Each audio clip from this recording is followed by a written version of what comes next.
சில பேர் 5 நிமிஷம் வேகமா போகணுங்கிறதுக்காக 50 வருஷம் கழிச்சு போக வேண்டிய இடத்துக்கு போயிடுவாங்க. பார்த்துருக்கீங்களா? அது எந்த இடம்னு நமக்கு தெரியும். ஆக்சிடென்ட். அப்ப வாழ்க்கை விதிகள் எதுவோ அதுதான் இலக்கியம் தருகிறது. 4 பேருக்கு நல்ல பாராட்டு கொடுத்துருக்கேன். இப்ப ஒரே ஒரு புத்தகம் தான் இருக்கு, இருக்கட்டும், அது பரவாயில்ல. இடையில நான் கேள்வி கேட்டாலும் கேட்பேன், சொல்ல முடியாது. இதெல்லாம் வச்சுருக்கீங்களா? உங்கள் இல்லையா? அப்படியா? நீங்க எதுக்கு எடுத்து வச்சிருக்கிய? அப்படியா? இருக்கியா? புஸ்தகம் இருக்கு. சரி, கேள்வி இருக்கான்னு தெரியல. சரி, இருந்தோம். பட்டிமன்றம் தொடங்கி ஏற்காலம் 2 மணி நேரத்துக்கு மேலே ஆயிடுச்சு. கூடவே ஆயிடுச்சு. 7 மணிக்கு நம்ம தொடங்கணும்னு நினைக்கிறேன். 2.5 மணி நேரம் ஆயிடுச்சு. இப்போ உடனே அப்படியான்னு கேட்டு எந்திரிச்சு போயிடாங்க. அப்படின்னு சில பேர் அதிர்ச்சி ஏற்படும். ஒன்றும் இல்லை, சீக்கிரம் முடிச்சிடலாம்.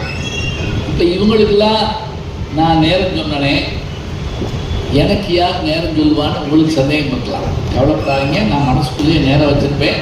சுருக்கமாக முடிச்சிடுறேன். இது பிரம்மாண்டமான தலைப்பு. இந்த தலைப்பு நாங்கள் எங்கேயும் கல்யாண வீட்டில் போடுவோமா? போட மாட்டாங்க.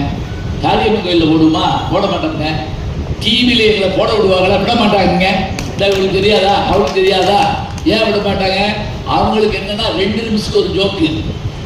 சிரிக்கணும் சிரிக்கணும் சிரிக்கணும். இப்படி இருக்குமா எங்கேயாவது?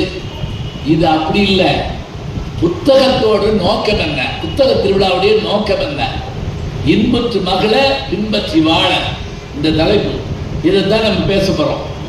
இத இன்பற்று மகளன்னு தொடங்கினாங்க. எப்படி அவர் சொன்ன விஷயம் என்ன அப்படின்னா, ஒரு விஷயத்தை பிடிச்சிருந்தா தானங்க நம்ம போய் பார்ப்போம், படிப்போம். அப்போ அவனை ஈர்க்கணும்னா என்ன வேணும்?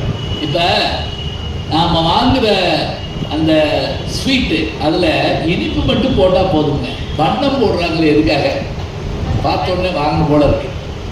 மலர்கள் 5 குணங்களை கொண்டவை என்று சொல்வார்கள். அவற்றில் ஒன்று மென்மை, அவற்றில் ஒன்று தேன், அவற்றில் ஒன்று நறுமணம், அவற்றில் ஒன்று வண்ணம். இப்ப பாருங்க, இந்த வண்ணம் எதுக்காக அப்படின்னா அந்த பட்டாம்பூச்சிகளை இழுக்கணுமா, தேனியை இழுக்கணுமா? எதுக்கு? அது சோறு போடுறதுக்கா? இல்லைங்க. அது வந்தா தான் இது என்ன ஆகும்? இனப்பெருக்கம் செய்ய முடியுங்கிறதுக்காக எல்லாவற்றிலையும் ஒரு சுயநலம் இருக்கத்தாங்க செய்யுது. அப்ப அந்த வண்ணத்தால என்ன செய்யுது? அந்த பூச்சிகளை இழுக்குது. நம்ம ஒரு புத்தகம்